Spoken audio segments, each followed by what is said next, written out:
What's up? What's up? What's up, everybody? Welcome to another edition of JBK Zone Coverage, Season 1, Episode 24. We're on the last and final episode of our season, man. What a great season it's been. We'll talk about that a little later on the show. We got more to talk about later on in the show, but we ain't got to talk about that right now.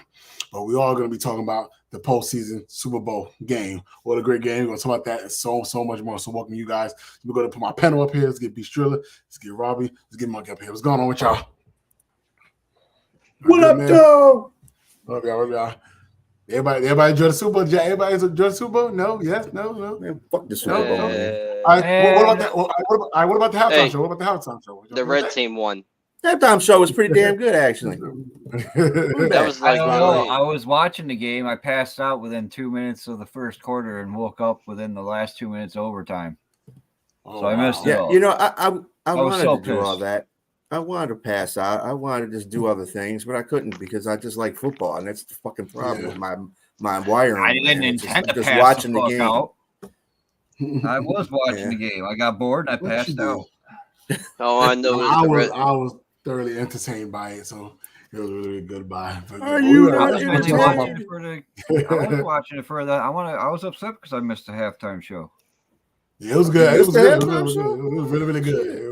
And what made it better was Alicia Keys coming out. Yeah, well, how about Alicia Keys? She looked great with all that red. If I was Swiss Beats, I'd be fighting Usher right now. Don't grab my woman like that. Please that booty. That's what Usher was. She was looking good, man. But we got so much to talk, man. But like always, I want to let y'all know that we got a big globe as far as our podcast goes. The easiest way to join that type of globe, type of company is hit this QR code right here. It gets you to all last one of our social media platforms that we have. So make sure you follow with us today, man. I'm on my shit, right? And also, everybody that's in the comment section, we always want to acknowledge who you are. So just please hit that permission link outside of the post on the page. You can click the permission link so we can see your name. We want to be able to address who we're talking to.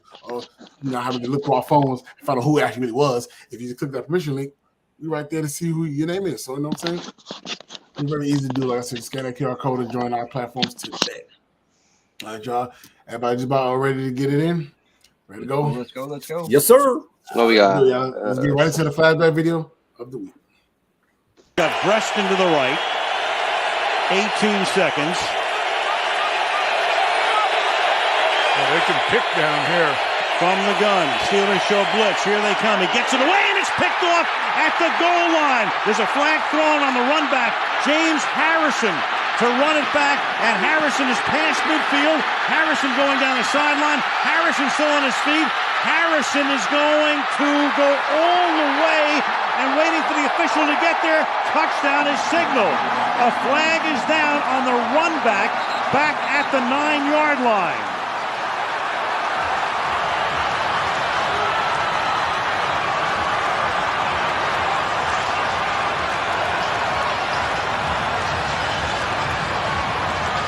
Prior to the pass, personal foul, grasping the face mask. Offense number 74. The foul occurred during the last time down. The touchdown counts. Unbelievable. Harrison completely gassed. The call is on Reggie Wells. It's a 100-yard interception return. Look at him. Do you know that you have to protect against James Harrison because he's such a great pass rusher? On that play, he faked like he was going to rush the passer, and he dropped back into the lane and then made this run. Unbelievable. It's the longest play in Super Bowl history. It's a 100-yard interception return. The question, too, is he in? Remember, there's no challenge. There's no challenge. It has to come from the booth. Wow. And they will look at it. I guarantee you that. The clock has expired. Here's Fitzgerald. He's coming in. Where does he land? He's landing on Fitzgerald's leg with the ball. Reston comes back. And that was your flashback video of the week. That was James Harrison's 100-yard return, pick six, away to the house. His house. Man. I was last week I was gonna do a Steelers one. You know, everybody knew which one I was gonna do. I was like, I'll switch to somebody else. I'll switch to somebody else. One day we'll be able to put a Lions one up there. Hopefully. That would be great. Or a Buffalo one. That didn't result in a wide right. Right. Yeah. A positive one. Or a 52-17 loss, blowout in a fucking Super Bowl against the Cowboys. Yeah, let's not talk bad stuff. That was a long time ago. Right. That perfect passer rating Dallas was winning Super Bowls against the Patriots would have been nice. Had so many. Was the greatest return in history. I'll acknowledge that. Now what our flagship video of the week. And I would tell you to tune in next week to find out what the next one will be. But there's no next week. So that's right. Taron Johnson was better. So let's go ahead and move on to Monkeys News.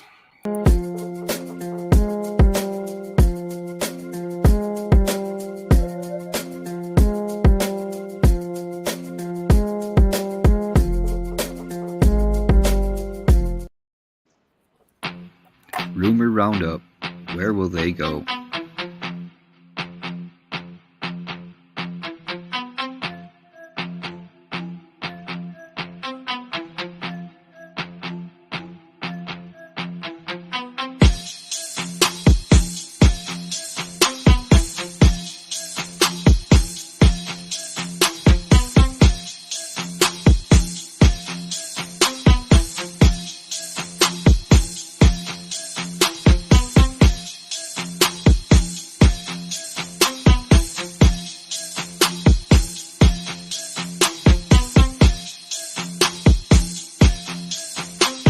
Your JBK Coach Tracker.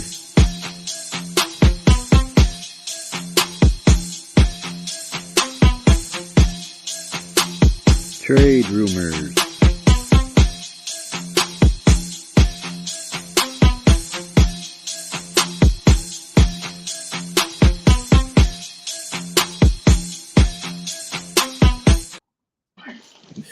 They got McAdoo look like he's about to cry. I'm sure McAdoo is going to be sitting there for a while now. I'm sure of it. All right, Monkey, appreciate you for that. Monkey's News. All right, y'all, let's get right into Super Bowl recap. All right, y'all, Super Bowl ended 22-16 in overtime. Was that really the score? I really was. I thought it was 25-19. No. 22-16, man. 22-16. It was? Yeah. Make sure I'm not tripping. Oh, no. Got Preston to the right. Uh-oh. It's 22-25. Yeah, that's not right. It's 22-25. Oh, 22-25. Oh, that's right, because they got the field goal at the end. Yeah, I was like, I'm tripping. Like, bro. Yeah. Let me triple. Wait a minute. Oh, it's 22-19, isn't it? It's 22-25. 25-22? It's 25-22, yeah. 25-22.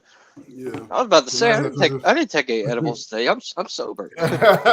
Peter's catching that, but it was 25-22 in overtime, man. What a great game, in my opinion. It was a really great game. A lot of back and forth, a lot of turnover controversy going on. A lot of questionable shit in the game, but what's the one that doesn't have controversy and questionary type of things going on in these plays, man? But it just proves you can't stop.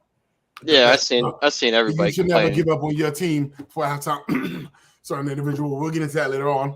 Yeah, man, but right. But it was a real good game, man. It was a fumble caused by CMC. He was fumbling, and I was shocked. I was expecting to see that. And then the next drive, Isaiah Pacheco did the same thing, and that would put the 49ers up when they scored the touchdown to CMC. They kicked the field goal, and ended the first half. But a real good game by everybody, man. Everybody had a great pivotal role in this. Kansas City Chiefs defense was that the throats of Brock Purdy throughout the entire game. Like it seems like the Kansas City Chiefs defense played much better. Once they get the postseason, they played better, way better. It's not better when they from the regular season to the postseason. So it was a really, really, really, really good game. I don't want to get too much in it because I don't want to spill the beans for everybody to have their thoughts and opinions on this game. So what were your thoughts on this game? I mean, as much as it's going to bore me, and I don't like either one of the teams, especially San Francisco, it was actually pretty entertaining. I think both teams are struggling in the beginning, especially Kansas City. San Francisco, I don't know what the hell happened to them. They did just like Detroit did in their game against them. It's choked. They choked in the end between coach and staff and the players. I don't know what the hell is going on, but I mean, it was okay. The whole thing with the I don't know the overtime rules, dude. You're a coach in the NFL. If you don't know the rules of the NFL, dude, I don't know what to say. And they, you know, even if you thought they were playing by regular season rules, don't go down there and try to score a damn field goal, get a touchdown. Right.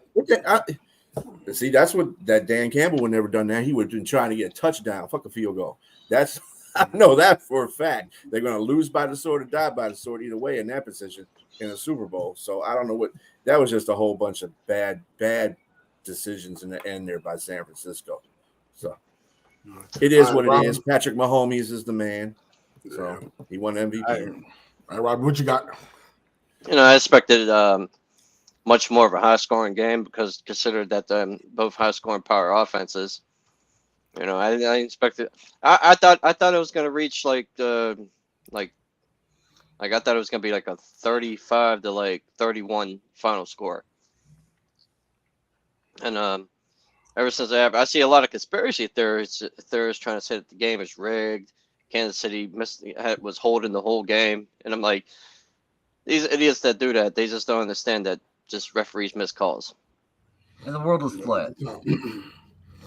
All the time. Like, if it was rigged, then I think it would have been much more high scoring if it was rigged. And the world is flat like their fucking head.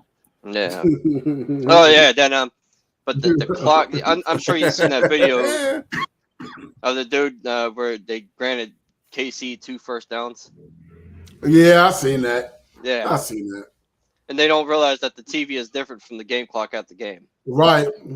But like I said, it's always controversies and theories, conspiracy theories in Super Bowl. Mm-hmm. And I'm tired of seeing them conspiracy theories and shit like that. I'm really getting sick of that.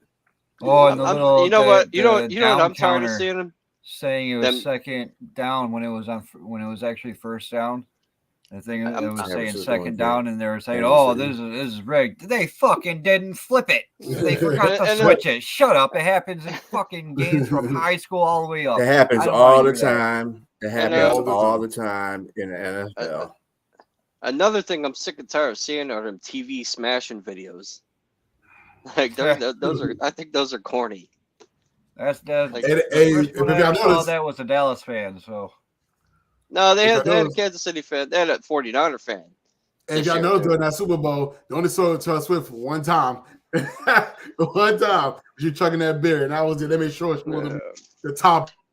And another thing, they showed her for a total of 59 seconds or something like that through the whole entire Super Bowl. That beer. And another thing for the Niners, if you're going to take the ball in overtime, score the touchdown. Yeah. They didn't know. They thought they'd get the ball back. They thought they can. Yeah, I don't want to hear. Oh, we didn't know that. Yeah, you knew. You know. They knew. All right, Monkey. What you got on this game? Well, I passed out, so I don't have much on it. It started off good, and I woke up, and next thing I know, I see the Chiefs marching down the field in overtime, and fucking Patrick Mahomes just goes on a little bit of a run. And 79-yard drive. Yeah. No, I mean literally, he uses wheels to get down the field, and it's not like he was like running at top speed either. He looked like he was doing a luxury jog down the field.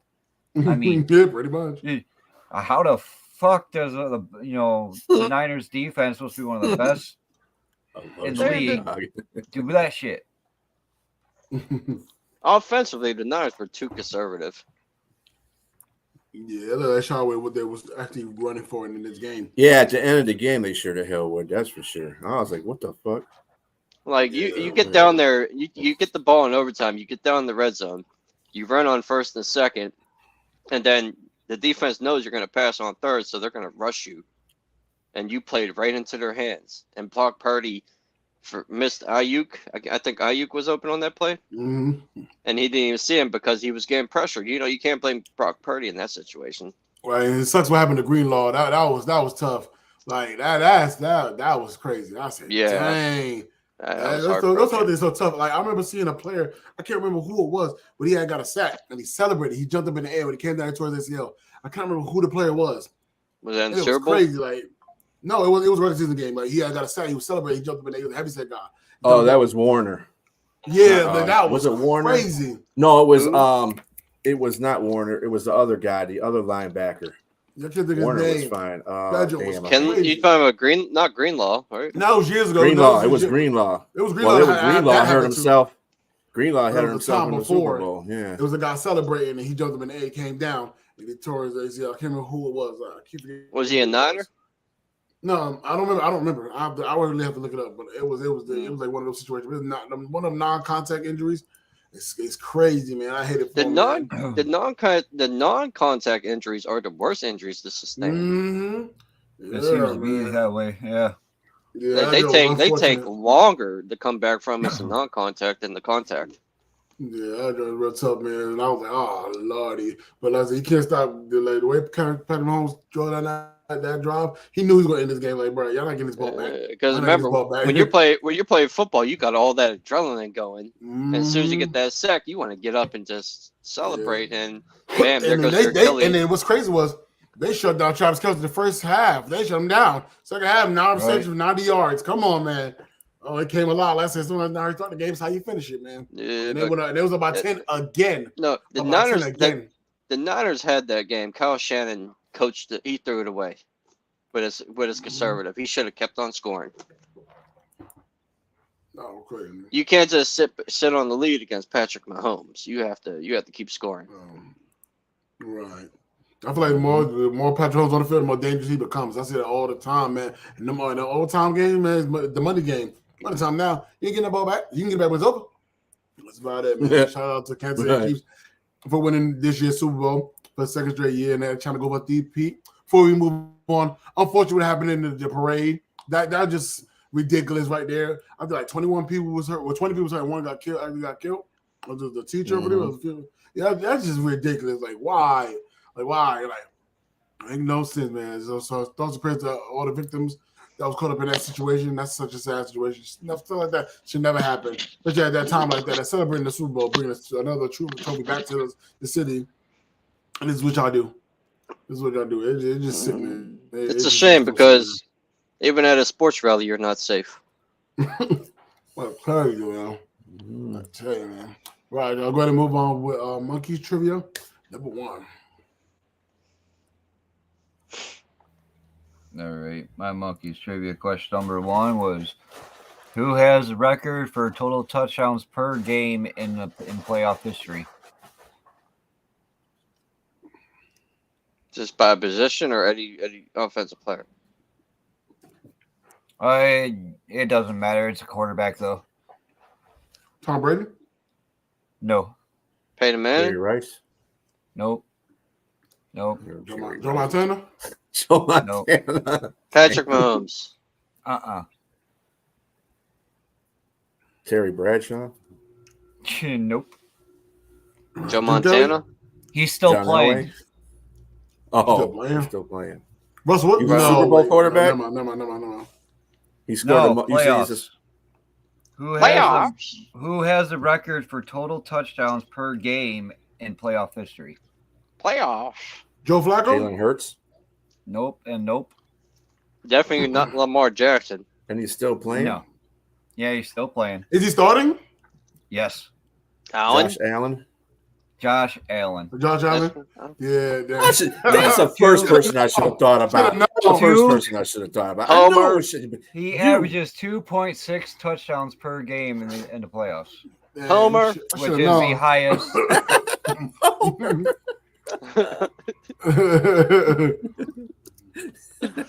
Hey, 90% of my trivia questions have absolutely nothing to do with Buffalo Bills. Nah, to be honest. So I'm like, you know what? I should throw one in there because I'm like, I bet you they'll never guess it. He never really those Buffalo Bills. Someone gets Josh Allen. I can't see who that was, though. I'm just playing. You ready to get into some questions, y'all? You ready to get it? Oh, yeah. All right, y'all. Well, the 5 minutes do will go the bad look for Kyle Shanahan. Robbie. Yes, it was because I don't even put that loss on Steve Wilkes. I put that loss on Kyle Shanahan for being too conservative. But unfortunately, someone had to be the scapegoat, and that was Steve Wilkes. Trickle down effect. Yep. Someone had to get the blame. The coach ain't going to take none. So what's the coach going to do? He's going to blame the defense coordinator, which it wasn't his fault. So firing that was that's going to come back and bite him. All right, Beach Triller. Yeah. I don't know if it was a bad look. I think it was something that it was. Kyle Shanahan was on the same level as Steve Wilkes, to tell you the truth. Bad coaching all the way around. You got to remember something. Steve Wilkes, everybody talked about that much aligned off that defense because they had great defensive players on there. But in the playoffs, man, Green Bay and Detroit whooped that defense's ass. And even when Detroit was self-destructing in the third quarter, they still were moving the ball down the field on them. So it wasn't like that. Steve Wilkes, he's notorious for having decent defenses one season and then just it just fade away afterwards, even with the players he has. So, I mean, Steve Wilkes could have been that. He could have been the person to be the fall guy, but not that he didn't deserve it in the first place. To me, his defense sucked this year. So when it counted, I'll put it to you that way. I don't think it's a bad look. I think it's definitely a scapegoat. Definitely a scapegoat. The blind. What the real problem is, check this out, man. I was looking around. Kyle Shanahan, he blew a 25-point lead in the Super Bowl 51. I know that famous one. He blew one in the Super Bowl 54, a 10-point lead. Then just last week he blew another one. It's time to Coach Shanahan and the 49ers exactly what they are, the biggest choke job in history, choke artists in history. I didn't think it was a scapegoat, man. Like I said, I wouldn't blame two Withers on that situation, man. Like they did play pretty good. It's not their fault how this was going on. I think it's like Robbie said, it turned too conservative after a while. You got a comfortable lead and start playing conservative, like most teams do when they get big leads like that. But like I said, it's always not how you start, against how you finish it. So I feel like it definitely was a scapegoat to eliminate what the real problem is. So I think about a little, but definitely scapegoat. All right, Monkey. I think it's a bad look. I mean, someone's got to get fired, or get blamed anyway. I think Steve Wilkes was doing a good job over there, to be honest with you. And if the Bills wouldn't have already named their defensive coordinator, I would be saying, have the Bills go after him for their defensive coordinator. I mean, I'll take Steve Wilkes in a heartbeat. Right. I mean, maybe not as a head coach. I don't want him as a head coach by no means, but for a defensive coordinator, I would take him. He knows his shit. He's not stupid. You can't put all that on him. It's not like he's out there playing the game either. So, and it's against fucking Patrick Mahomes. Do we really have to go into that conversation? I mean, I think we've done that enough. It's like the Niners went into a defensive shell. Yeah, into that game. They went shut down Travis Kelce.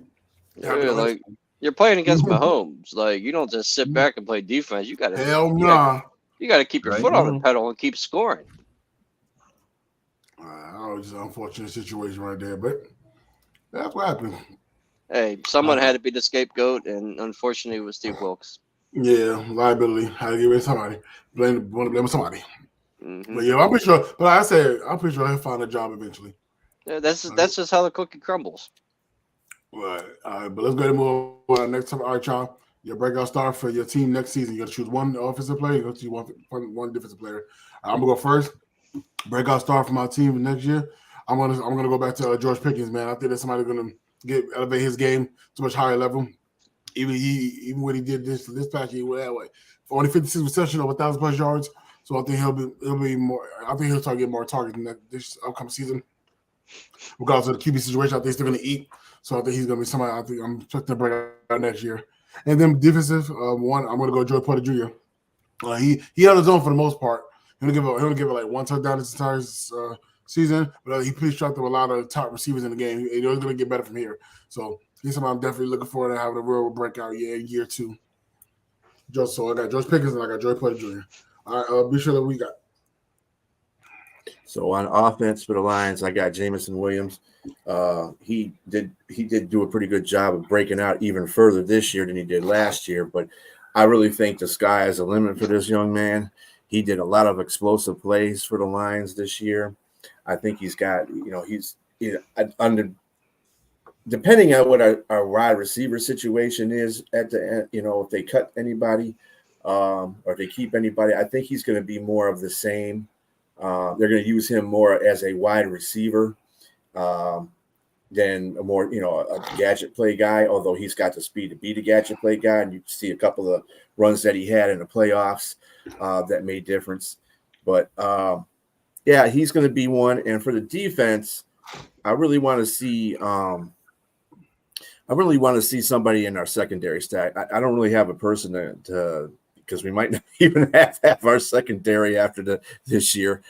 This season is beginning, so we might have to add a whole bunch of people on there. But I really like to see somebody in the secondary that's going to start probably more like Iffy. And if he can get himself together and play like he did at the end of the season this year, we ain't got to worry about that safety spot because I will have no concern about a 6'3" guy that runs 4.5, 4.3, 4.5 in the secondary. Nope, got no problem with him at all. So I want him to step up. So those are my two. All right, Monkey. Well, it's kind of difficult because, like, on offense, I would say Dalton Kincaid, but he had a breakout rookie season. I would say James Cook, but he just had our first 1,000-yard rushing season since LaShawn McCoy. It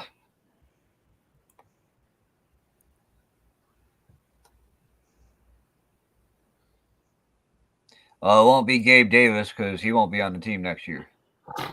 I'm pretty sure he won't be anyway.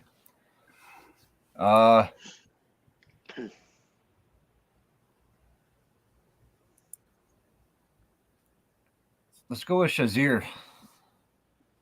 He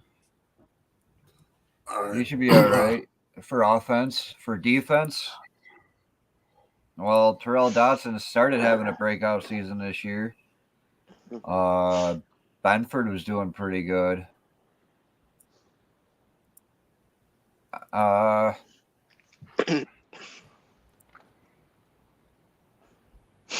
think I'd probably have to go with Terrell Dotson for defense. All right, Robbie. Offense, I'm gonna go if they're using him right and if he can stay healthy, Pat Freiermuth.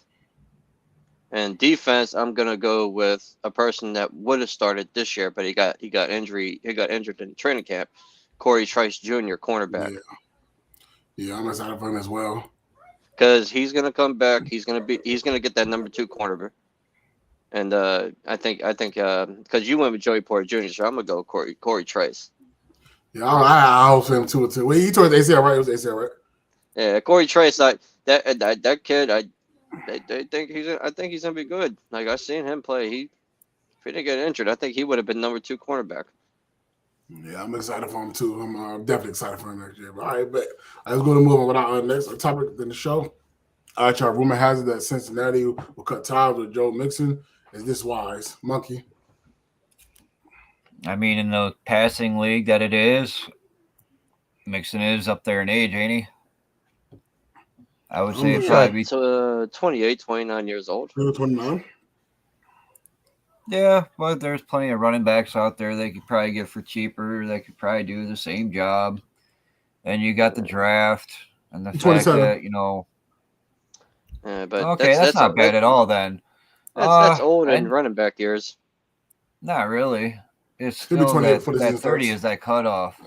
And he's been, relatively healthy his whole career. So unless they can find a back that has a similar production for half the price that he's going to want, then it won't be wise. But, running backs are a dime a dozen nowadays. He had a quiet 1,000-yard rushing season. It's pretty quiet, but it was 1,000.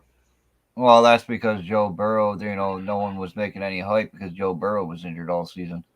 Yeah, true. That is true. They just could That's be playing 2 with them. seasons now that Joe Burrow's missed fucking injuries. Just saying. Could be just they could just it could just be a cap casualty. Could be. All right, Robbie, since you're already going already, so what you think?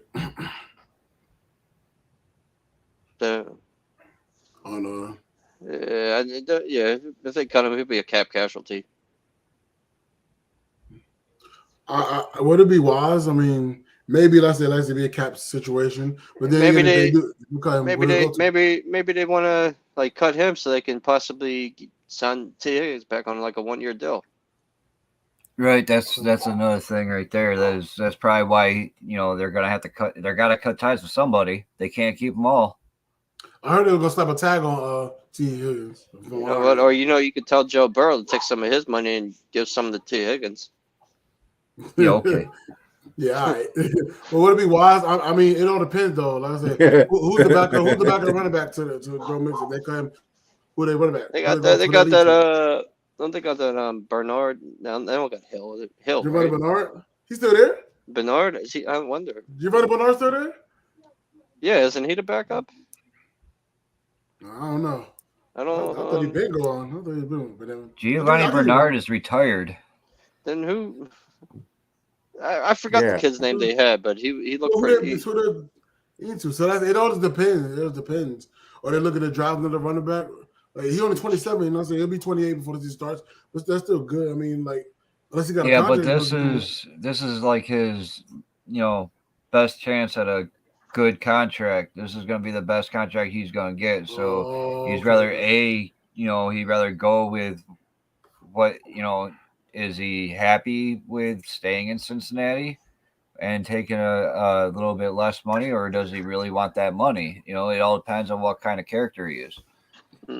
Plus, it's a passing league. They probably value wide receiver more than running back. Right. And Joe Mixon, I wouldn't say he's good, but I wouldn't say he's bad when it comes to being in a pass from catching out of the backfield. He's a hit and miss to me. Yeah. Be sure.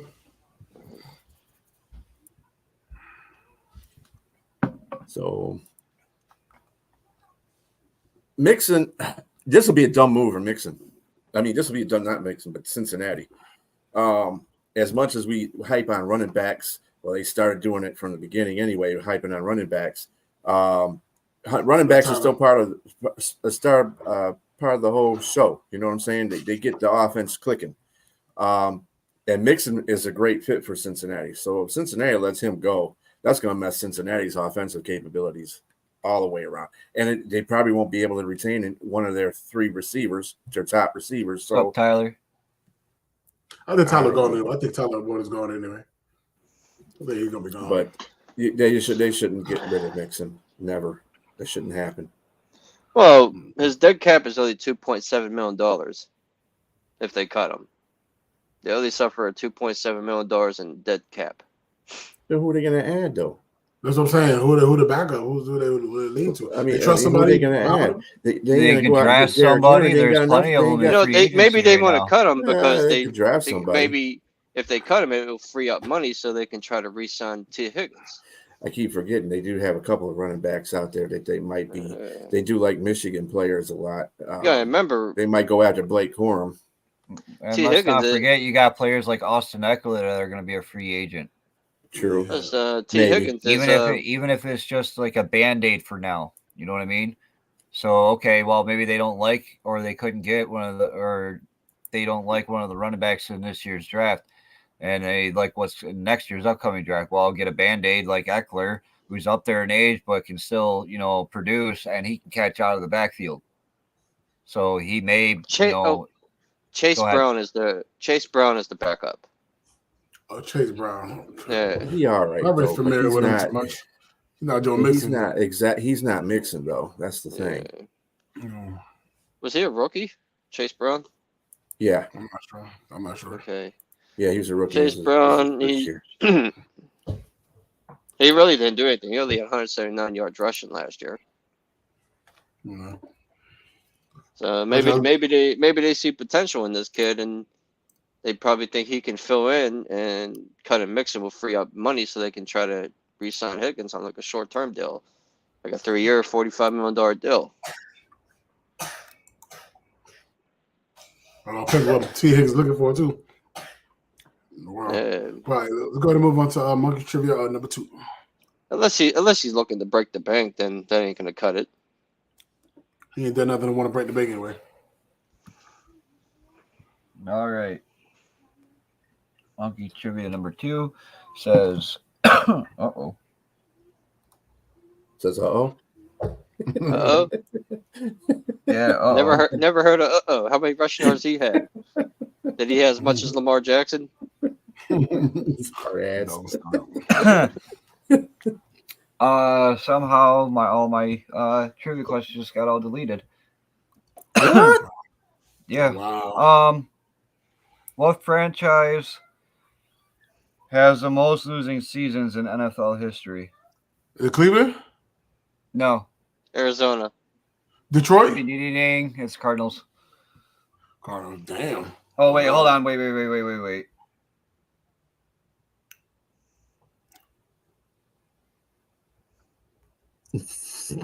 God damn it.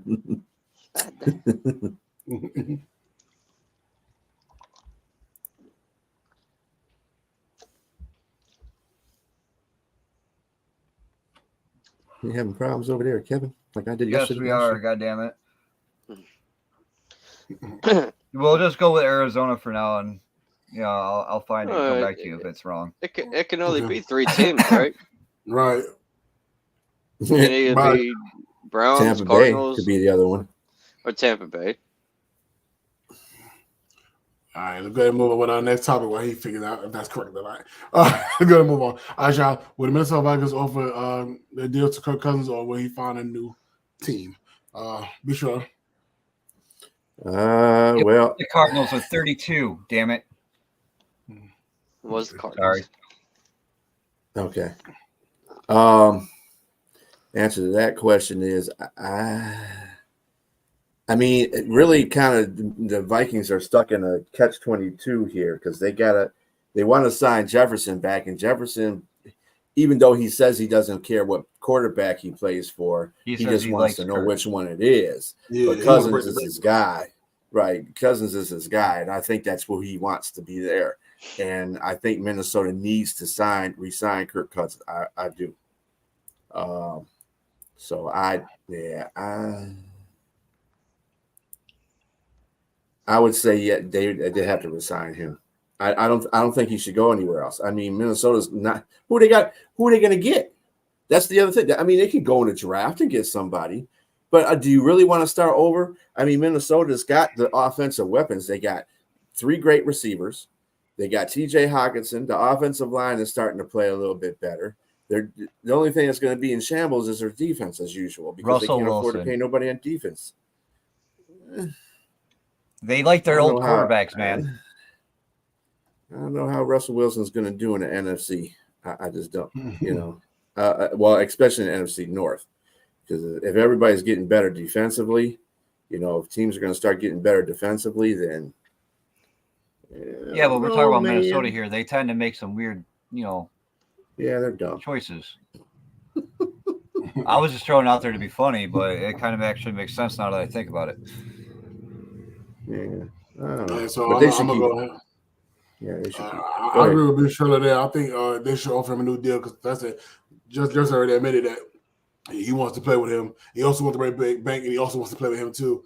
Like started over thing, trying to build a new chemistry. There is going to be tough for that situation, especially with what Jefferson's looking for. And when we talk about quarterbacks, so like I say, they got a great chemistry together, and he wants him to come back. So I think he should. I don't think he should go to another team. So I think they will offer him a no deal, but I don't know how that's going to work. Is he going to take less money so they can help just break the bank, or just take enough that they could sign the Kirk Cousins as well? So that's the real question. But I think they should definitely sign him. Monkey, what you got? I think that Kirk Cousins will find a new home next season in this offseason. I don't think he'll stay.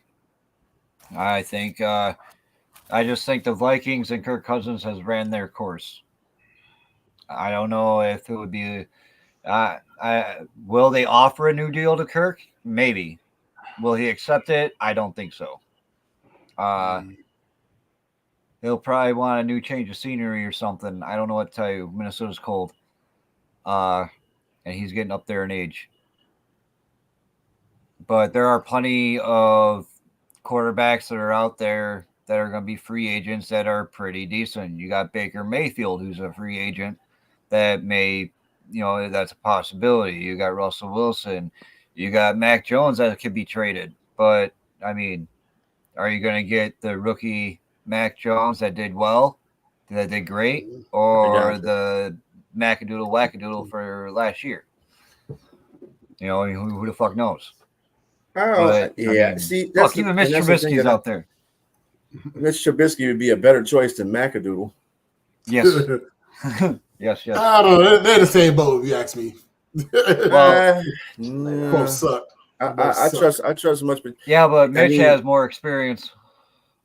Yeah,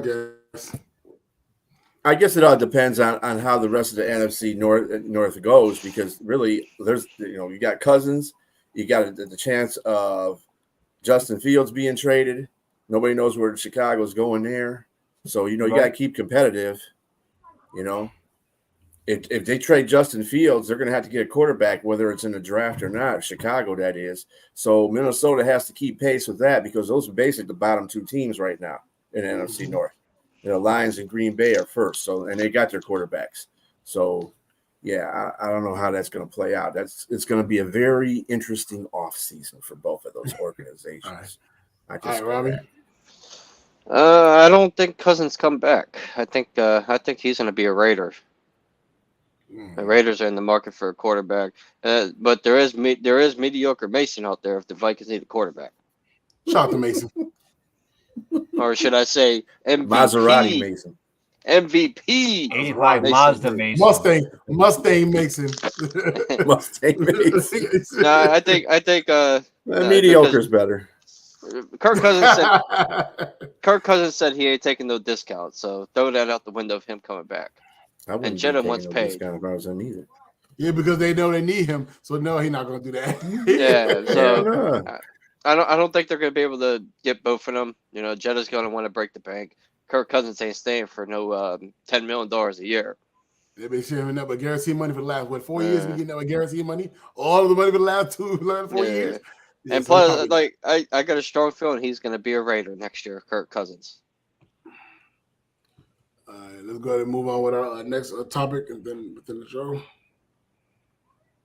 All right, y'all. CeeDee Lamb, top 5 wide receiver in the league. All right, before y'all sit there and jump off the broom, I remember last year we told this before that people questioned how good he was, and I'm like, yo, y'all realize his first year, that year was his first year, being in number one role, and he held his own.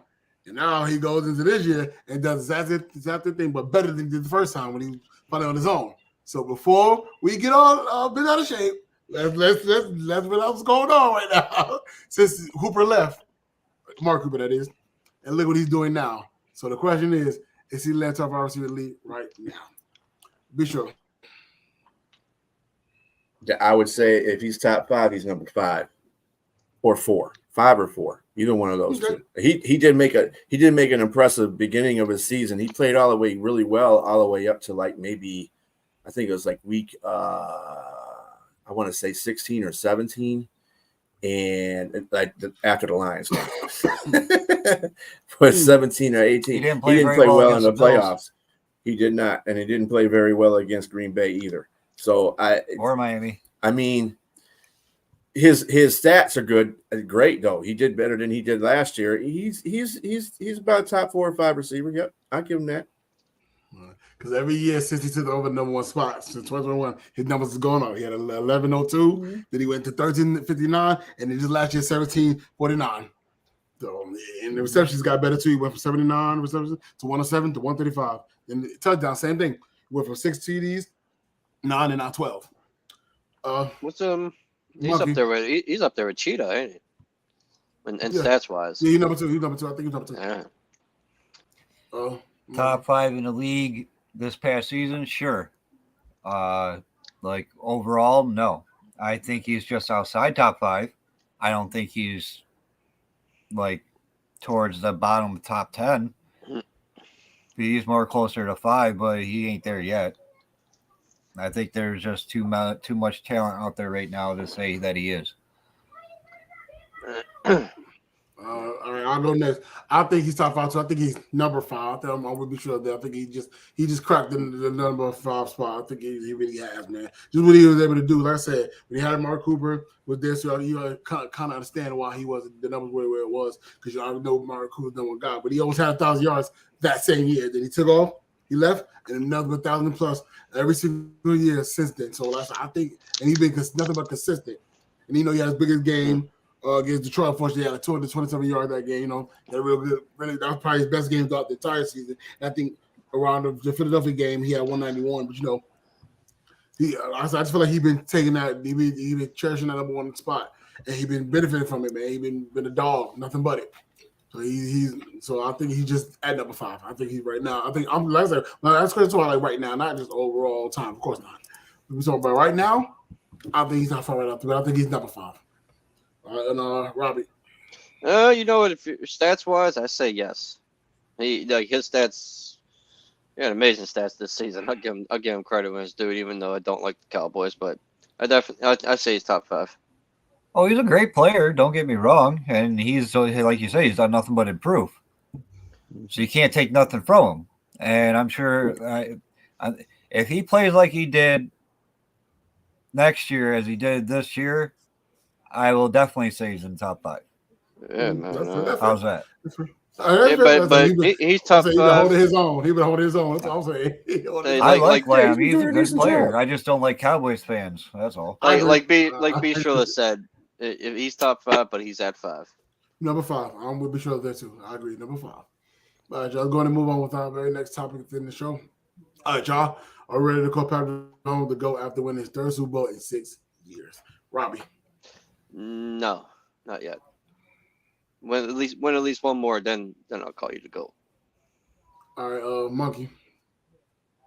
I won't call you to go until you surpass him in every single category. So, or at least the majority of categories. I don't expect you to fucking play for 40 years and then sit there,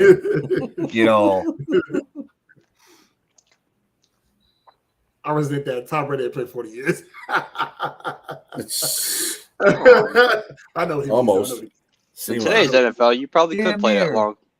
I know what you mean, though. Well, you know what? In about 20 years, when Mahomes is getting up to that age, he probably will be able to play until he's fucking like 90. So who knows? The way dude, you're not gonna be able to touch him. Yeah, that might happen next year, B. No, you'll tag him with shit. It'll be like a laser tag type deal thing. You're like, bam, you're tackled. Bam, you're tackled. How about instead of flag football, they just turn into dodgeball games, like the Pro Bowl? So GOAT status, no. Actually, he's got to do what Kevin kind of said. He's got to surpass Tom Brady. The only way I was going to call him the GOAT is if he actually beat Tom Brady. He's never beaten Tom Brady. So to be a GOAT, you got to beat the GOAT. So have the success that he's having. You've been a regular season twice. What's that? You've been a regular season twice. But he ain't beating Tom Brady twice. He ain't beating Tom Brady at all. So he's got, in order to pass the GOAT, like Kevin says, he's got to surpass the GOAT for real. He's got to get at least, and he's doing a good job. I mean, 3 Super Bowls wins out of 6 years. He's been in the league. That's pretty damn good. And he's been in what, 5 Super Bowls? Yeah, he lost. Well, he's been in 4 Super Bowls and lost 1. Lost 1. So I mean, that's a start. Shit, I wouldn't put it past him though to become that. All right, I think he'll go for what he just did this season. I'll play it, man. But to be all honesty, like I agree with you. I don't think he's ready to call him a GOAT yet. But I think he's the most active GOAT right now. How is he playing right now? He's the most dominant. Just for what he's able to do with this offense. He's the best quarterback in the NFL right now. I have to say. Because they lose Tyreek Hill, and they won 2 Super Bowls since that time. He's probably the worst offensive wide receiver core we have seen. Probably outside of Travis Kelce, we moved Isaiah Pacheco out the way. I'm just talking about that wide receiver core, the worst in NFL history. It is worse. And Rice is the rookie. I think he's gonna get better with time. I can't count him either, but I'm talking just the main guy sucks. You know what I'm saying? And he dragged that team and that defense, of course, all the way to another Super Bowl. Once again, now he's trying to look for a 3P, man. But I said, not yet. If he gets 5, I may have an argument for that. We get to 5, and we'll re-talk that again. But right now, let's say he's definitely on pace. He's definitely on pace. But he's playing now, he has a chance to get 11 rings. The way he's playing right now. Before he reaches Tom Brady's age, if he keeps playing the way he's playing right now. But right now, reach 10 Super Bowls, then get at me then. Yeah, like I said, I'll put it this way. This is how I'm going to measure it. I'm going to measure it if he gets a 3-peat, okay, something no other quarterback has done, not even Montana or Brady. If he gets a 3-peat, I'm going to allow him to win 5 Super Bowls to surpass the GOAT. That's it. 5. You get that, bro. Maybe 4. It depends on, if he just gets a 3-peat. Doing something that no other quarterbacks have done. Remember, will be something. You know what I'm saying? He should retire if he gets a great call it a career, if you ask me. And he can retire right now. He's first ballot Hall of Fame. He's retiring right now. Retire. Beat the hell out of the whole AFC. Yeah, not beating the hell out of us, but they're beating us. Yeah, let other teams get in there. Retire. Hey, but I remember telling y'all when I first aired. Let me explain. I said if he go through Baltimore and win, he winning the whole thing. I said it wasn't. It's over. It's done. But like I said, I think he's the best quarterback in football right now. Better than Lamar Jackson. Better than every quarterback you got right now. It doesn't matter. We're actively playing right now. Yes, but right now he's a good start. Like I said, 3 Super Bowls, 6 years, 6 straight NFC Championship games. Man, the man's been dominant. He's been dominant. And like I said, looking for the first team to 3P. So, but right now, we're going to slow down the go to right now. But I have to believe he's the most active go right now, if you ask me. But other than that, man, we'll see what happens. Like I said, he get that 3P. He get 5 rings. We can reopen this conversation. Hey, consolation. I don't think he even needs 7 to even do it. I don't hate Patrick Mahomes because he broke a lot of Raven fans' hearts. And that brings so much joy to my heart. Yep. All right, guys. Let's get to monkey trivia number 3. Number 3 would be, what 2 teams hold the record for the longest stretches of consecutive losing seasons in the NFL franchise history? Cleveland and NFL Detroit? history. Tampa Bay. Detroit is one. Cleveland is the other. They had 10 straight. No. What? Nope. Arizona? Bay. Are you sure? No. Nope. Yeah, Detroit. I'm positive. I'm looking at it right now. Detroit. They had 10 straight. Well, Detroit. No, the Tampa Bay. Nope. Arizona? The Jets. Chicago. Nope. AFC team. AFC team. Miami. Bengals. What? Nope. No Bengals? Nope. Raiders. Sure. Houston? Broncos? Broncos. It's the Broncos with 10 as well. Yep. But Cleveland got 10, so it should be both of them. The Cleveland got 10. No. How many has Cleveland got? Cleveland has 10 years of losing seasons. What do you mean? They got more than They that. had a decade. No, consecutive. Are you sure? Yeah. Well, if they're not losing on the field, they're losing in life. They had losing seasons. They had a decade. Well, Cleveland not only loses on the first time field. to do that, though. Cleveland loses at life, too. I mean, we said consecutive, though, right? It was consecutive or overall? Yes, consecutive. Yeah, Cleveland had 10 straight. That's why I don't know, but I'll take it. I still got it right. Maybe Denver had like 10.5. I don't know. You are funny. You are funny. All right, I'll let it be. Maybe they called the preseason one year for Denver. I'm going to move on to our next topic. All right, y'all. Jump the fields with the second round pick. Be sure. I mean, he's worth actually two top picks. Give him a second and a third for him. I wouldn't give him a first, but I would give a second and a third for him. That's if it was, a totally different team. I'm not trading shit for his ass. I got a quarterback. I ain't worried about that crap. But I don't know. But Pittsburgh, I mean, I know that. But the Pittsburgh, I don't know what they're going to do. If they want to get him, because Tomlin He said he likes Justin Fields. He gave him praise. So I don't know what's going to happen then. They try to listen to what the head coach says sometimes in Pittsburgh. So I don't know what's going to go happen there. I don't know where else he can go into Atlanta. I think Cheetah Knight was talking about he's going to go to Atlanta. He can go to Atlanta. That's a possibility too. So I don't know what who's the head coach over there now in Atlanta. I don't even know. They got Canellis. Oh no. The guy from Tampa Bay. Yeah, the Tampa Bay offense. Did he go to Carolina or did he go to Atlanta? I think he went to Atlanta. No, Carolina still got Raheem Morris. Raheem Morris. He went to Atlanta. Morris. Oh, yeah, that's right. Raheem Morris. Ooh. I don't know. Raheem Morris, yeah. He's a defensive guy. I don't know. Who is their offensive coordinator? Fuck, I'm asking too many damn questions. I don't even know. Oh no, they got that dude from the Rams, Zach Robinson. Oh, Zach Robinson. What is he? A running back coach? Wasn't he a running back coach over there? No, he was the passing coordinator. There's a passing coordinator. What? That ain't gonna happen for Justin Fields. Things got to be set straight to me for people like see. Justin Fields would probably work good in a Smith offense. You know what I'm saying? Because he's a running quarterback, and it'll help him a lot. That would be the only thing that Arthur Smith is. We ain't gonna go into that thing, but if you're gonna get a running quarterback, that's where he should go, to Arthur Smith. He's a better offensive coordinator with running quarterbacks. So there you go. All right. I'm going to say yes, he is worth of it. Why? Still young. He'll be 25 years old, man. That's prime years right there.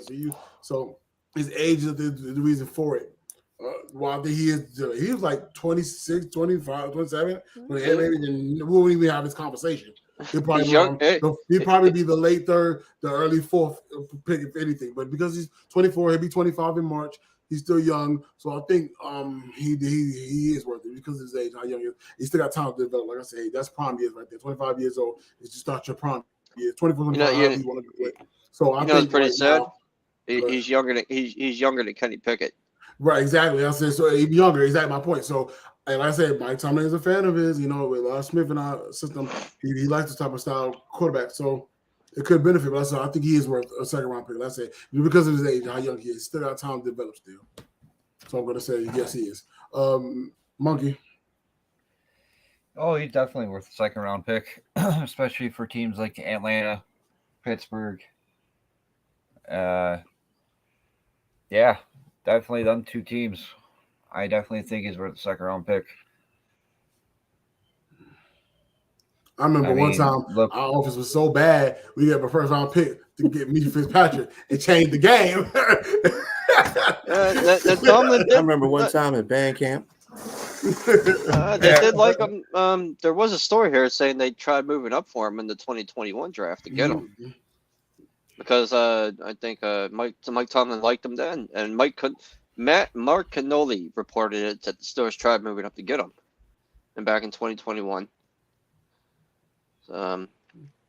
At best, he's worth the second round pick.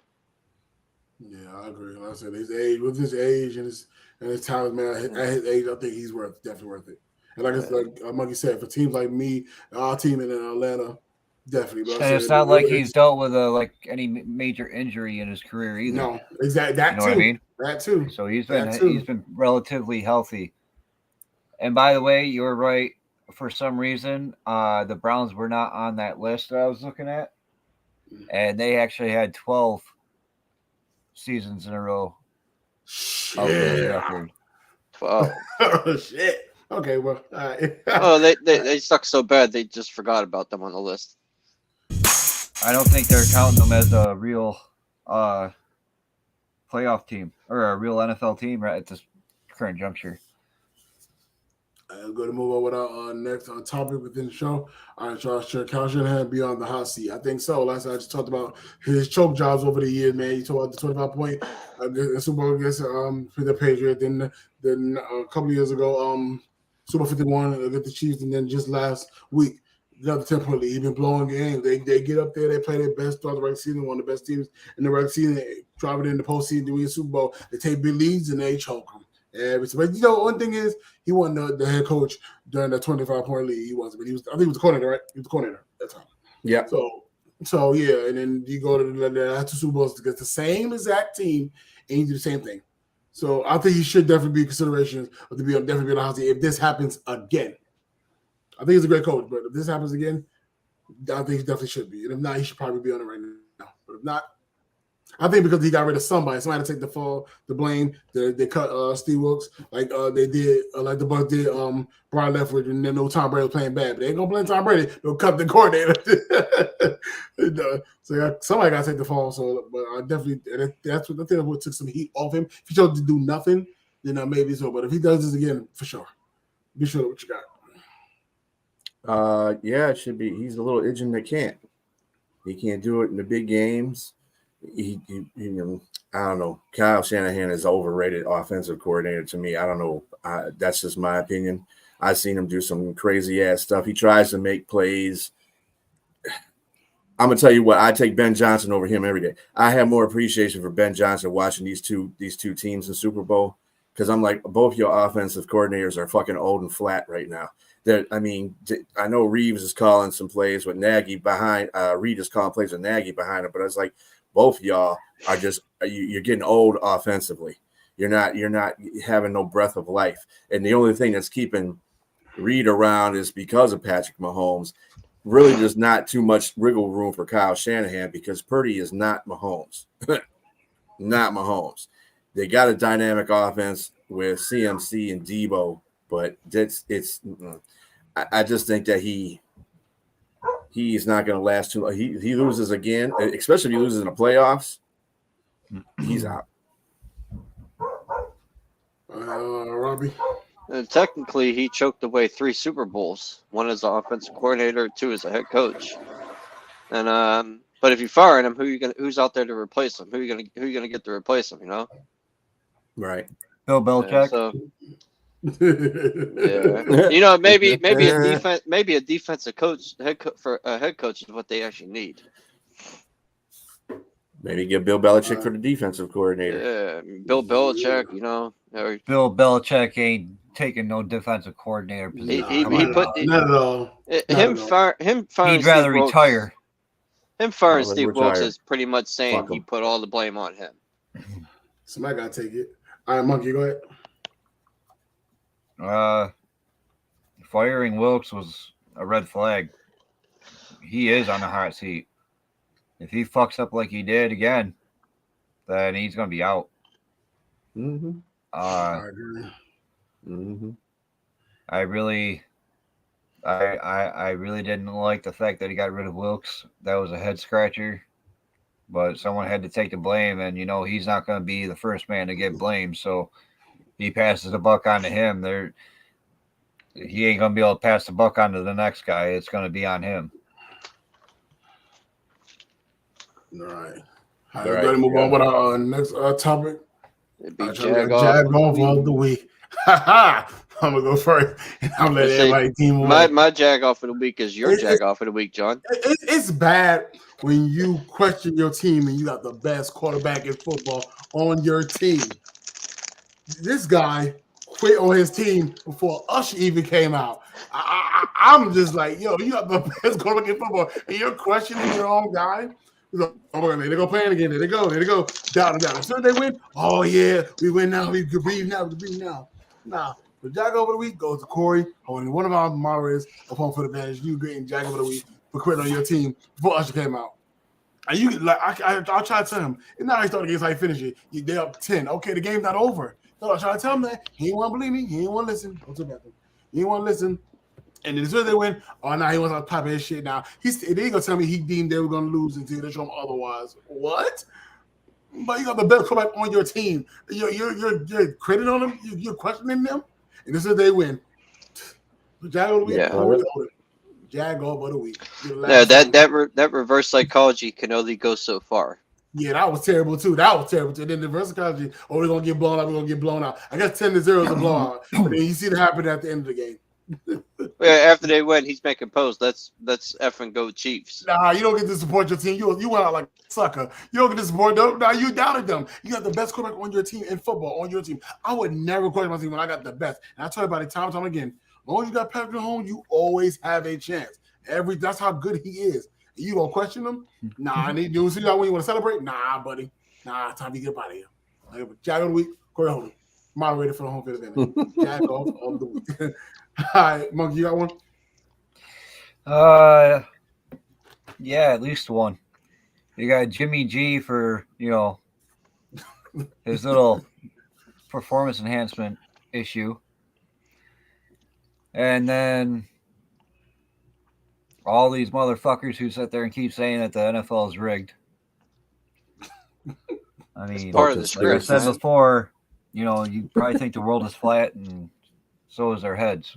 The world's a They Super probably Bowl. think DeMar Hamlin really died, and it's actually not the real DeMar Hamlin playing right now. So, it all ties together. Oh, the moon. Those are going to be landing key words wasn't for real. 2023: conspiracy and script.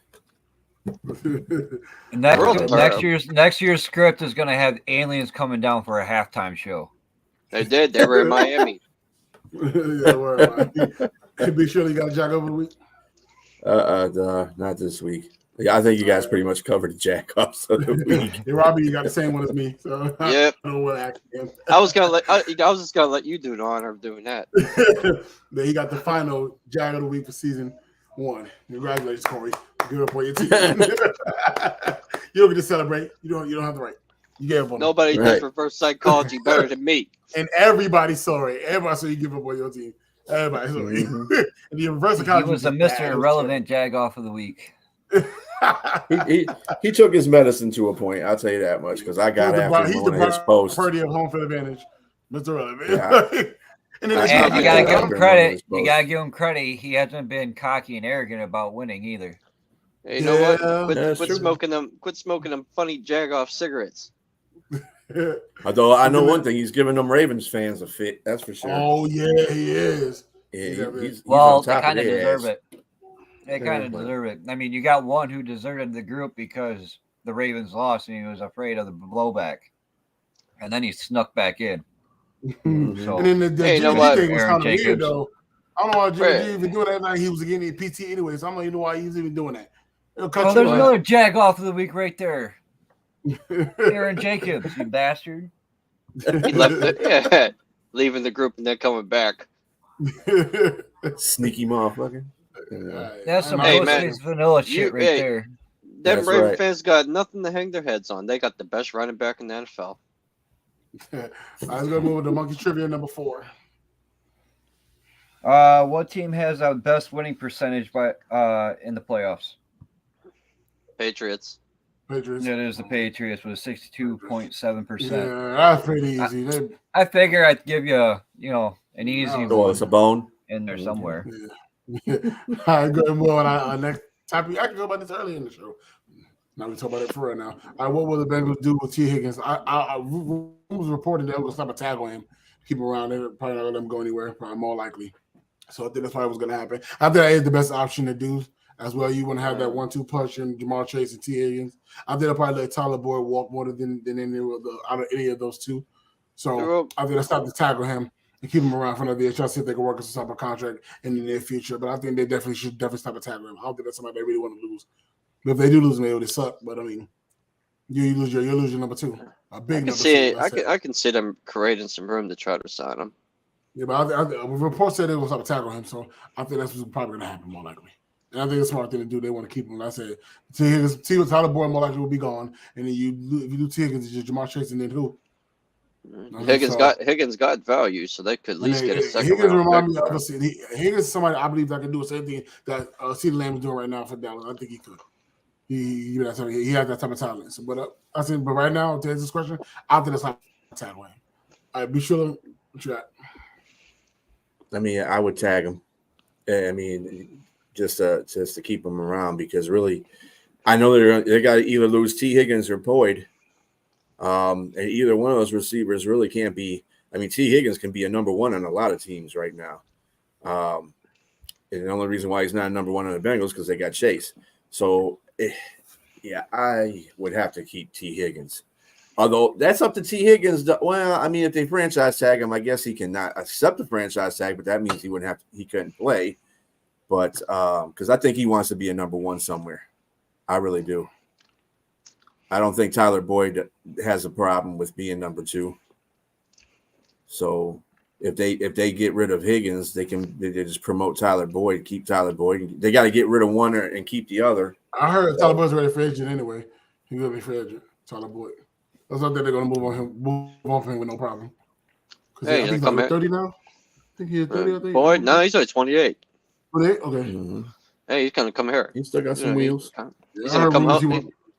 He's 29. He's 29. He's gonna come home. Yeah, he's a good little piece for somebody's offense. That's for damn sure. All right, Monkey, what you got? I think they're gonna try to make some space for T. Higgins, but I don't think they're gonna be able to do it. I think T. Higgins is gonna end up going somewhere else. If anything, he may take the franchise tag only just because last year was a wash year because of Joe Burrow not being around. So, I mean, they already made it to one Super Bowl. You know, they are a Super Bowl contending team. So why would you leave that just so you can make more money or be the number one guy? I would take I wouldn't mind being the number two guy. You're still on the damn field 80% of the time. I mean, this is a passing league after all. How many times do you see a fucking formation that only has one wide receiver on there? Not very often. Short distances.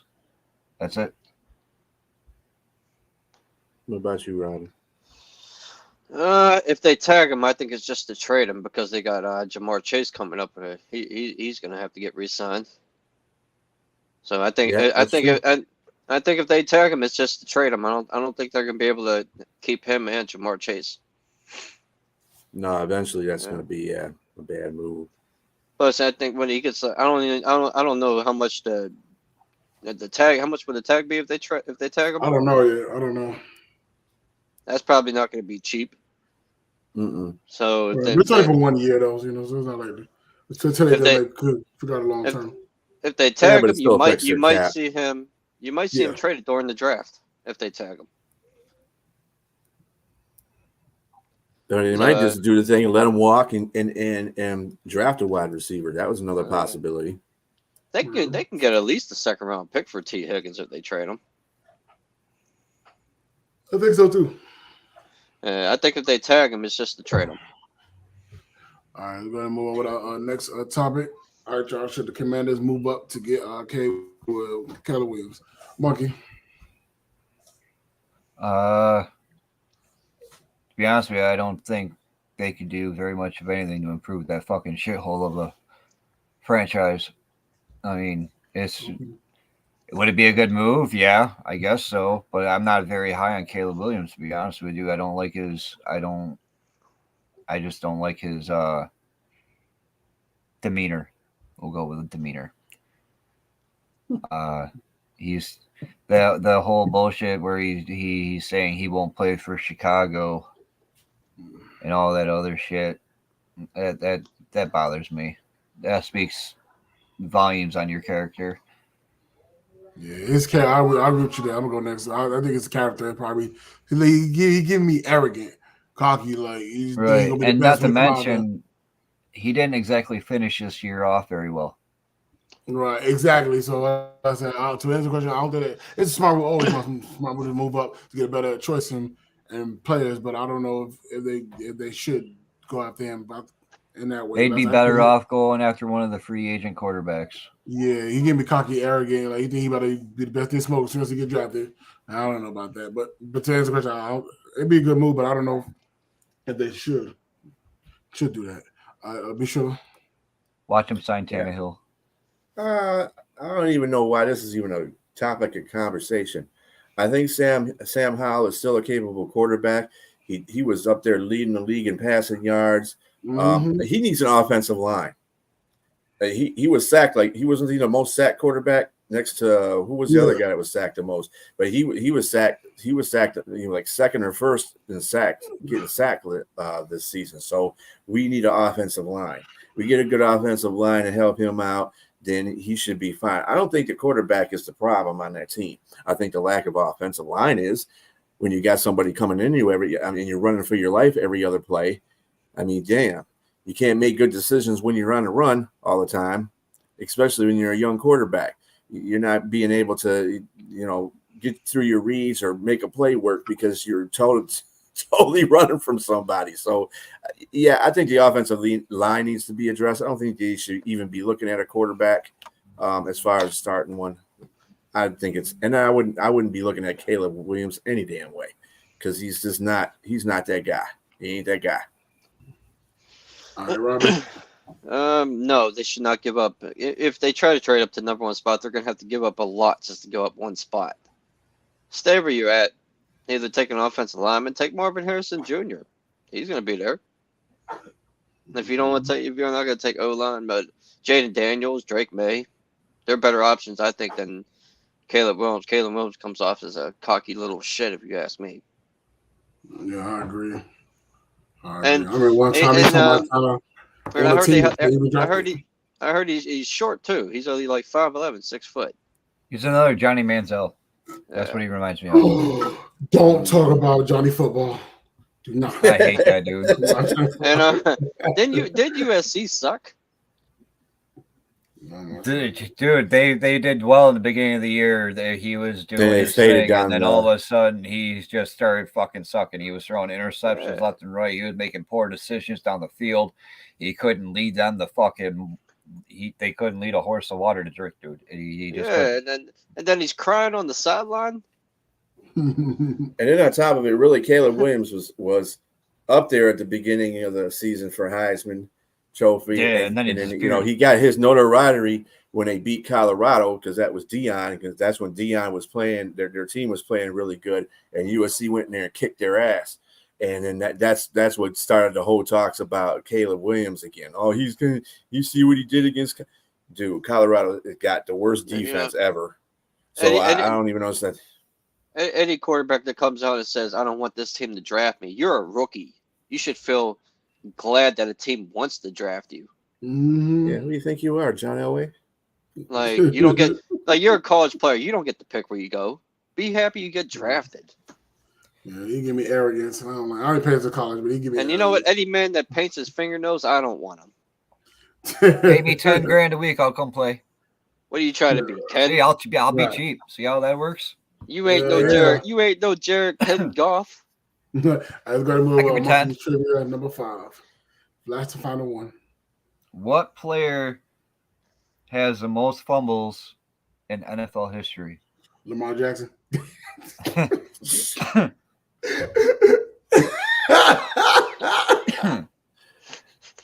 Stole the words right from me, Johnny. No, it wasn't Lamar Jackson. Not yet, anyway. Is it Michael Vick? No. Is he a running quarterback? Or is he a quarterback? It is a quarterback. Brett Favre? It is Brett Favre with 166 fumbles. I knew it was on the. He leads the league in fumbles and interceptions. That's pretty bad. I'm on fire. I didn't know all his questions right. Some of the first one. That's pretty bad. I didn't know he had that many fumbles. I knew he had that many interceptions, but not that many fumbles. I guess that I ain't gonna lie to you. And Roethlisberger is 11th. Ooh, 11th. You had no right. Who's laughing now? Why do you have to throw that in there, dog? 11. Though. He 11. I gotta bring up old shit. He ain't number one. Hey, that was a long time ago. You want to smile on my face? All right, way to go, Jack off. Anyway, let's go to our next topic. All right, y'all. What will John Harbaugh first offseason back in the NFL look like? Be sure. His first offseason back in the NFL is going to look like his first offseason back when he started with Michigan. That team is not going to get. The only thing, a difference between his college and his professional career in this sense right here, When he went to Michigan, he didn't do well. I mean, they won games and stuff like that. They couldn't beat Ohio State. They couldn't beat Michigan State a couple of times. So those are humps that he had to go over. And professionally, he'll be more accelerated. I think he'll be better his second year, maybe his third year. I expect him to be in the Super Bowl at least by his third year, though. For me, I think he's trying to bring back to how he was when he with the 49ers, what he was able to do with that defense and that team alone. So I think he'll be trying to add pieces to help out Justin Herbert. I don't think Brian Stanley really cared for Justin Herbert as much at all. He's a defensive coach. Just because he's a amount of coach. So hopefully he start bringing back like to help in the defense, helping to bring some pieces in to help the defense, and maybe the offensive line as well too. Help out as well, but I think he'll be some pieces to help build what they need to be to contend. I think that's what we're going to try to do is build a contending team to compete with the division that they're already in. All right, Monkey.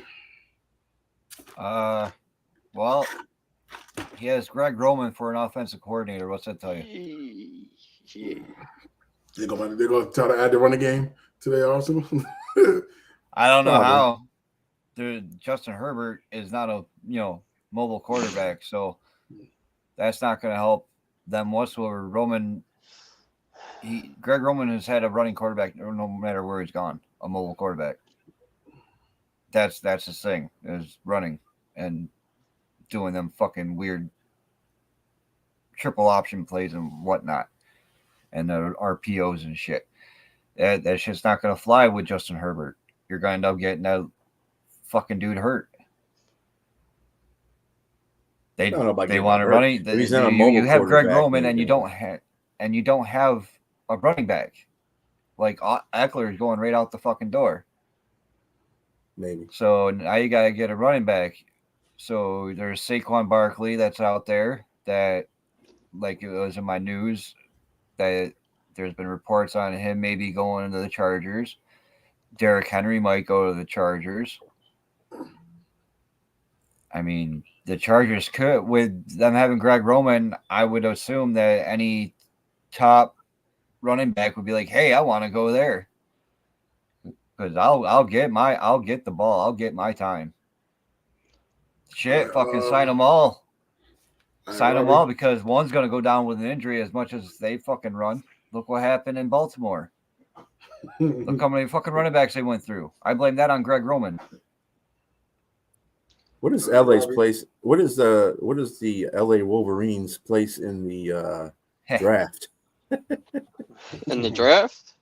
Yeah.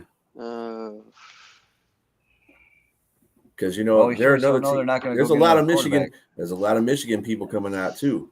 And if everything stands today, he could go overall.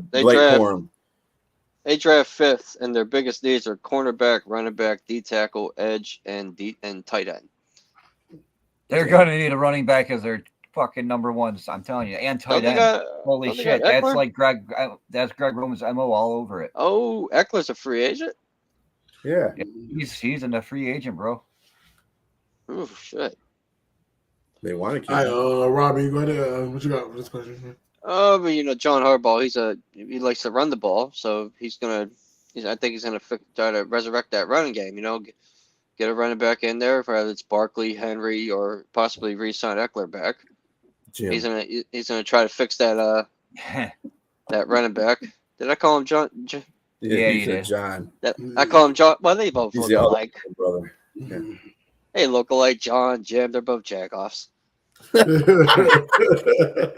Jagoff brother. John, Jim, they're both jagoff names right there. Jagoff written all over them. Mm-hmm. Yeah, he's a tough head coach. He's gonna try to resurrect that run game, especially with Greg Roman being there. Greg Roman specializes in running the ball. The years have not been kind to that man whatsoever. And he likes to play. He likes a physical defense too. So he's gonna try to get that defense back to play physical. But the first year is gonna be bumps in the road for him. I think he'll have it all flat out by second year, third year. Yeah, I think so too. All right, we'll move on our next topic. Jagoff. Can the Chiefs be the first team to three-peat? I I'm gonna go first. I think they have an opportunity. If nobody can stop Patrick Mahomes, I think so. Like I said, it's so hard to do. When it comes postseason, it's just a different breed. They're just a different team. Like I said, the Chiefs defense want to play just different in a good way every postseason. Like they just play better than they ever did in the rest of the season. And if you can't stop Patrick Mahomes, man, you might have a chance to. Like I said, this time teams had opportunity because this time he was a road warrior. This time he went through Buffalo, he went through the Ravens, and they finished up the 49ers. And they was home. They had home field for Super Bowl, and he went through the road and did it. You know what I'm saying? So like I said, now it's like you have to stop him now. If you don't stop him, I think they will be. They got a great chance if you don't put a stop to him. Teams have the opportunity, they're just not doing them. Just to let you know how good this team really, really is. Like I said, sky's the limit for those guys. I think they need to get rid of MSV and Katoni. And I like Rice. I say rookie going to get better year 2 and draft another receiver. Grab somebody good at free agency and lock up the defense, and I think that'll be just fine, man. But I think they have a great chance of doing it if you don't put a stop to Patrick Mahomes. I think you can. Be sure. Who wrote that too? Who wrote that? Who wrote what? Who wrote that comment? That was Robert Big Pep Miller. Oh yeah, Big Pep. What's up, mate? Hey. Robert's a good name. Can. Anything's possible. They probably have the best chance. I mean, you know, I do every year. I go with the Super Bowl.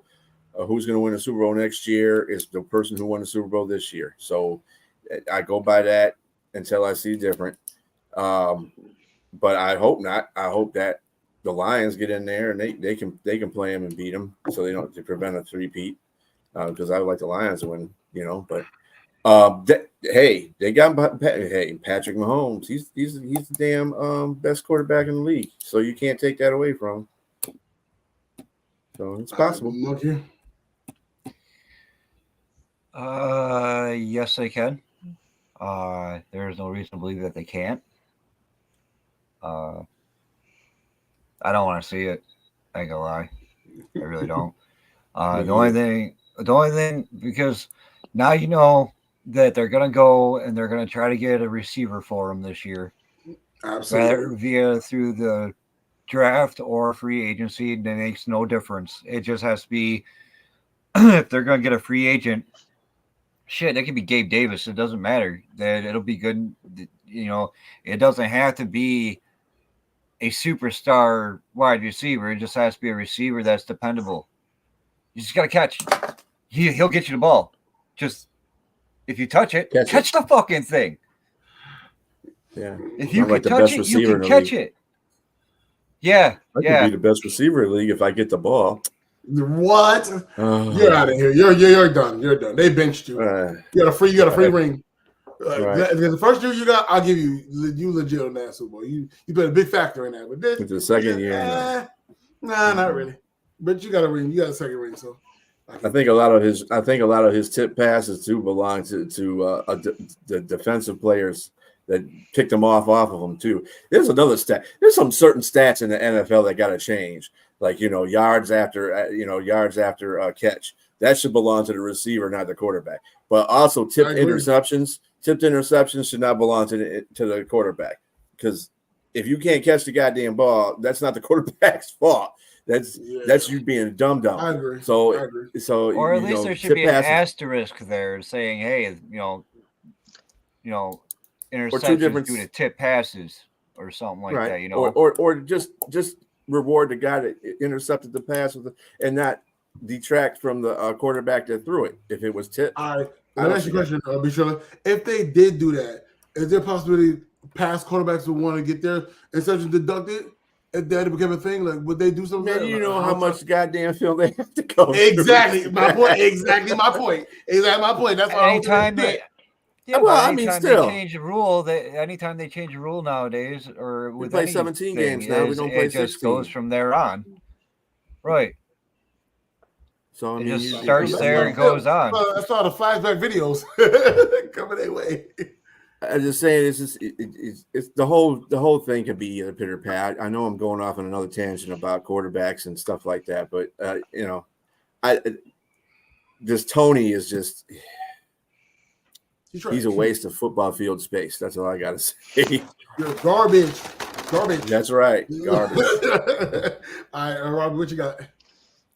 In this soft His mother era, should if in swallow this NFL era, they probably could because a lot of teams are scared that the quarterback without getting a bullshit like penalty. So yeah, I'm gonna say yes. Unless the Detroit Lions make the Super Bowl, Dan Campbell can bite off Mahomes' kneecaps. There you go. Bite some kneecaps off. There you go. Damn it. I Try to run at that. Well, no, the league had their own awards ceremony for the top players of the league with their Don't category. fuck So we with decided to do our Daniel. own. We got the JBK Zone coverage after season awards. So let's go ahead and play that clip. So let me give you a little synopsis on this award coverage, okay? So I'm sorry, Steeler fans, a couple of these are going to be hard to watch, but due to a couple of awards. And after this video is over, we are all going to give our MVPs to our, whoever's MVP on our teams. Robbie and Big Dog, I don't know if you're going to coincide as far as MVPs on your team. It doesn't make a difference. It could be the same person, whatever. But Monkey will give his and I'll give mine for my team. So let us do this. Get to it.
Smile at you, and when you knock us down, we're going to get up, and on the way up, we're going to bite a kneecap off, and we're going to stand up, and then it's going to take 2 more shots to knock us down, and on the way up, we're going to take your other kneecap, and we're going to get up, and then it's going to take 3 shots to get us down, and when we do, we're going to take another hunk out of you. Before long, we're going to be the last one standing. All right, that's going to be the mentality. We've got controlled fury, and I'm ready to go. I'm absolutely ready to go. I don't go the other way. So, and the team won't either. There you go. There you go. You have to speak to the Pittsburgh side of the tracks of some of these players that won these awards. I told you he's gonna pitch it off a little bit. It's too much. It's too much. But yeah, I'm not good video. Yeah, my team is TJ Watt. That's wrong.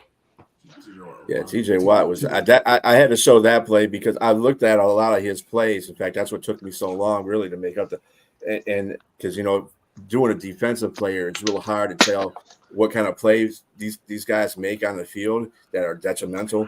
But that was a perfect example of TJ Watt changing a field position and changing the game right there. You make a sack, you get the fumble, you recover the damn fumble at the same time. And that's the essence of TJ Watt right there, the game changer. So I appreciate that's that. what I put that in. Yeah. All right, so let's And go then, right into. Oh, go ahead. Sorry. Go ahead. Let's go into let me explain. All right, y'all. Every single week, Who's your MVP for Pittsburgh? on my team? Oh, Pittsburgh. Yeah. TJ Watt. TJ Watt. Okay. What you got, Monkey, for your team? Who's your MVP? I was torn between Josh Allen and James Cook because of what he's done, but I got to go with Josh Allen. He's just too much. He does too much for the team. It counts for too many points. And what you got, Matt Yenser? MVP Mace. I'm just kidding. George Pickens. George Pickens, huh? Yeah. Wow, okay. So my MVP for the Lions is going to be Amon St. Brown. He's not only a consistent player, he's gotten better every year. And this year was one of his best years, and he's shown that all through the season. So he's been the most consistent player on the line. So he's my MVP. All right. Awesome player. Yeah, he is. He's great. Let me explain. Let's go to Big John. All right, y'all. See, we got y'all to do it. Let me explain how I feel about certain individuals. But this is not even going to be about football. It's not even going to be about a player. It's going to be about. I'm going to explain why I should come back next season for season 2 of JBK's Zone coverage. As you see, we give y'all weekly performances of our shows of everything we talk about for our discussing football, fan favorite topics, players, and we debate. We talk about everything. And every single year, we try to want to be better and better and better with our content, with our viewership, with our engagement, most of all, our community. Like I said, we're nothing without y'all. We grow with y'all, and we can't do it without y'all, man. So as y'all come in here, watching us for an hour and a half, close to 2.5 hours with special guests, man, we want to entertain y'all as much as possible, and we guarantee that season 2 is going to be way better than season 1. And then when we conclude season 2, season 3 will be better than season 2. And then on and on, it will continue. We'll continue to strive to become better. So for my reason, let me explain for why. Y'all want to come back because we're going to be better than we were before. And it's all about growth, man. So that's the only reason why I want y'all to come back for next season 2. So that's why. It's pretty short. That's the reason why I want you to come back. Growth. All right. Please come back. With that being said, that does conclude the end of our show. But I think everybody been hanging out with us since episode 1. We 24 episodes in. So it means we'll be doing 24 episodes, 8 seasons, seemed that way. So I want y'all to continue to keep watching us and supporting us like I do. Like I said, we got all these social media platforms. We got some more updated content for y'all as well on our other platforms as well. So we're trying to go ahead and chime in on all of our platforms, man, because we're going to be better and bigger and better than we were from the year before.